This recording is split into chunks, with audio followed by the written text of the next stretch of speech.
Just the Zoom of us. Just the Zoom of us. Well, welcome to our socially distanced series, Just the Zoom of Us. Welcome to my bedroom.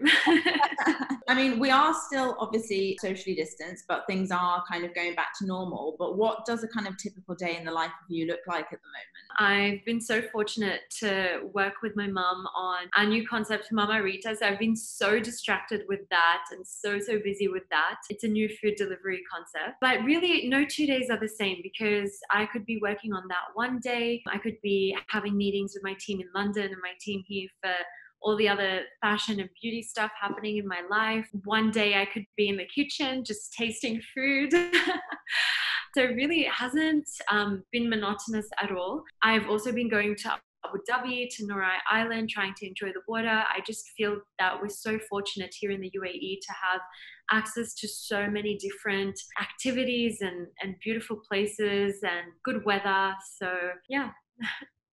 I have so many questions that I want to ask you about Mama Rita, so I'm going to come to them because we've got a lot to talk about. But I firstly wanted to ask about a post that you shared on Instagram, which we absolutely loved at Cosmo. It was for World Mental Health Day, and you touched on the stigma in the Arab world when it comes to talking about mental health. Why was this kind of an important post for you to share? Growing up in Australia, mental health was never a stigma. We have Are You Okay Day there. It's spoken of just normally. Going to a psychiatrist or a therapist is the same as going to just any normal doctor if you had any physical pains. So I never really grew up with that stigma myself.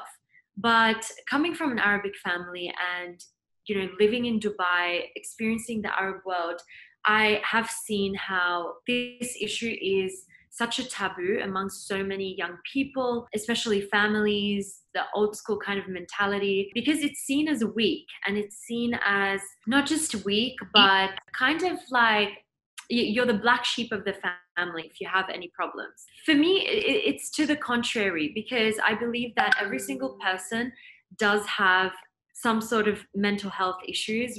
We're human.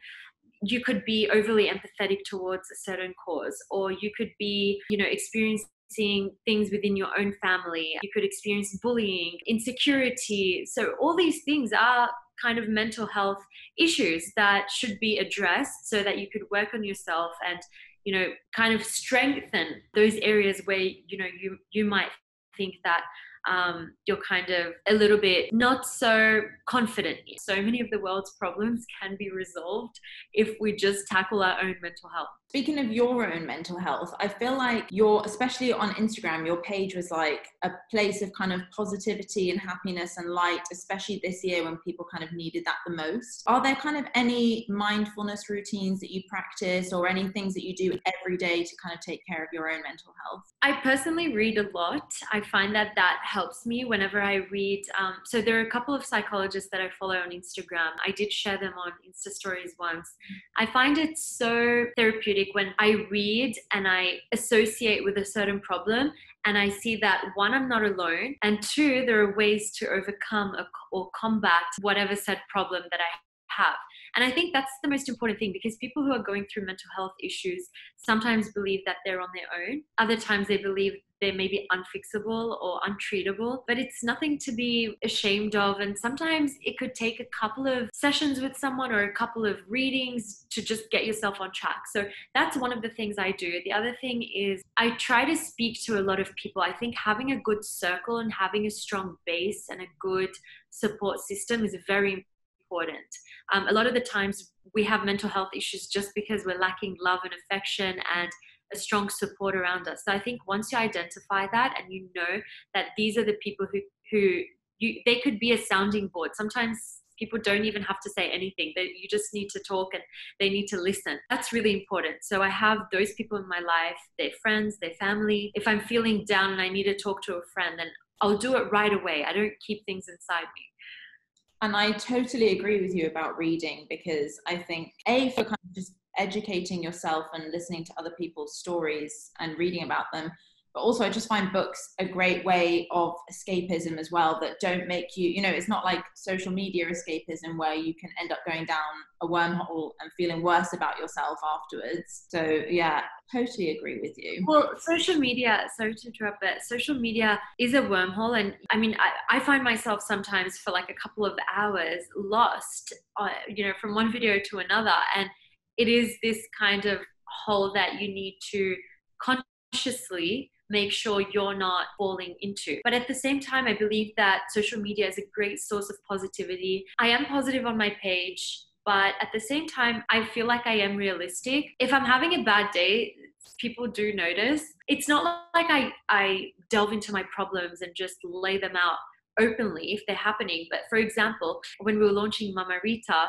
I was delayed a couple of times and we had a couple of issues, and I was clear about that. I wasn't like, oh guys, we're still working on this, grand big thing. I was like, I'm having issues. Give me another week. We delayed the whole launch by a week. I was crying at home. I was upset because I had this whole thing planned and I thought the world was going to end if I don't launch it that week. But yeah, I think honesty is key and relatability is key. So you mentioned Mama Rita, so let's talk all things Mama Rita. Tell me about the brand. Why did you start it? I'm so excited about Mama Rita. So my mom's name is Rita. She's an amazing cook, amazing chef. We grew up eating, she was one of those moms that cooked for lunch, a whole different meal to dinner. And it was always so exciting when my brother and I used to come home from school. Every day was a surprise, it was a new pasta or a new, our favorite dessert or whatever it is. We grew up with her food, and everyone who tried her food was like, Rita, you need to do something. You need to open a restaurant or a catering service or a delivery, just anything, but do something with your food.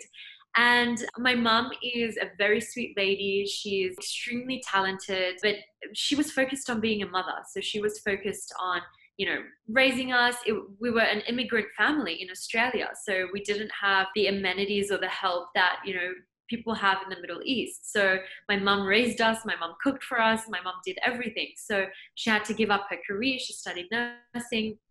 In order to take care of us and this new family in a completely new country where you didn't have Zoom or WhatsApp calls or any of that. So I always had that at the back of my mind that I wanted to do something for my mother. And I guess the opportunity just came. It was about a year and a half ago, and we started just brainstorming ideas. She was visiting me from Australia, and I said to her, okay, what if we do a cookbook? And then we're like, what if we do a supermarket concept? But we need to do that. No, people need to try the food. I don't want to just do a cookbook. What if we do a delivery service? And we started from scratch because we've never been in F&B.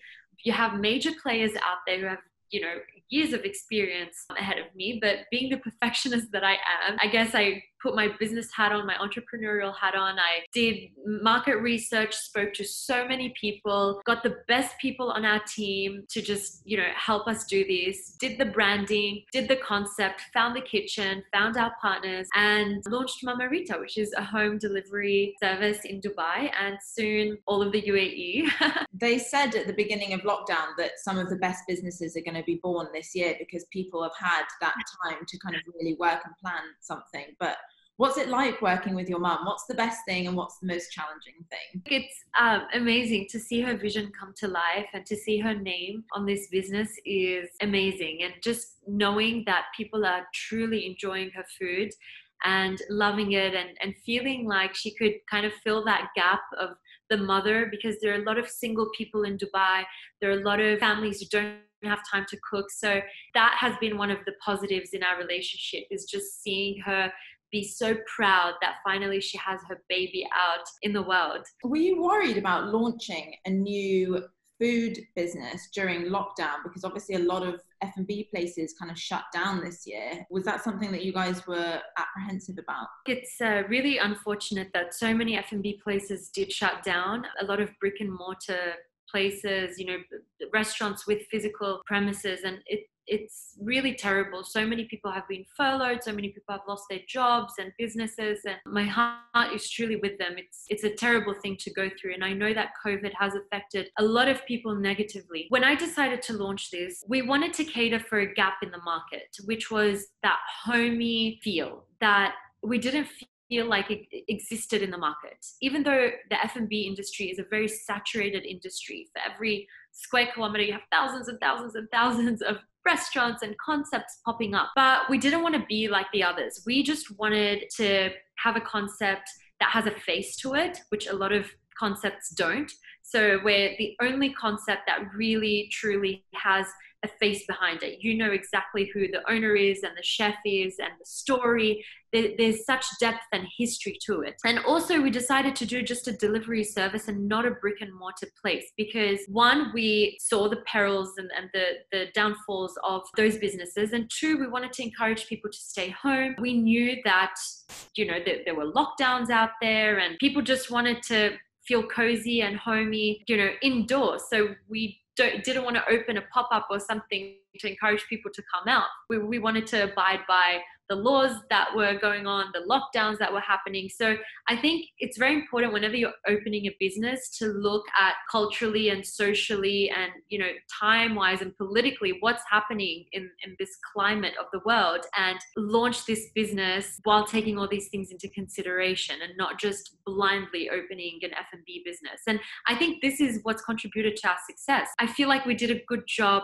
catering to the needs of people during this time. I feel like I've met a lot of women who, you know, especially in the realms of social media, that say, oh, I don't want to post about that because I only want to be known for fashion. It doesn't fit in with my brand or my, you know, my image. But yeah, you can have all these different, you know, interests and hobbies and companies, and, you know, you're building this huge empire, and it doesn't just have to be one thing. Exactly. And who am I just to tell young girls or anyone who follows me that fashion is the be all and end all of everything? Fashion's great, but you could have so many other interests that you embark on. And the young girls who follow me are engineers, lawyers, doctors, fashion models, or you know, girls who aspire to be in the fashion industry. I feel like I have girls and women from all walks of life. And it's kind of humbling in a way to inspire them, because you're not painting this la la land unicorn world where it's just fashion and, oh my God, it's not on brand, you know? I think the consumer is so intelligent these days to know that you don't look like that all day long and you do have other interests. If you're not real and you show them all your other interests, they're just going to see you as one-sided and be like, she's not relatable. Yeah, it's so true. Yeah, and it is all about that relatability as well. Thanks so much, Millie. Nice, and I can't wait for more Mama Rita in my life. We'll send you some more food soon. Have a good day. Bye.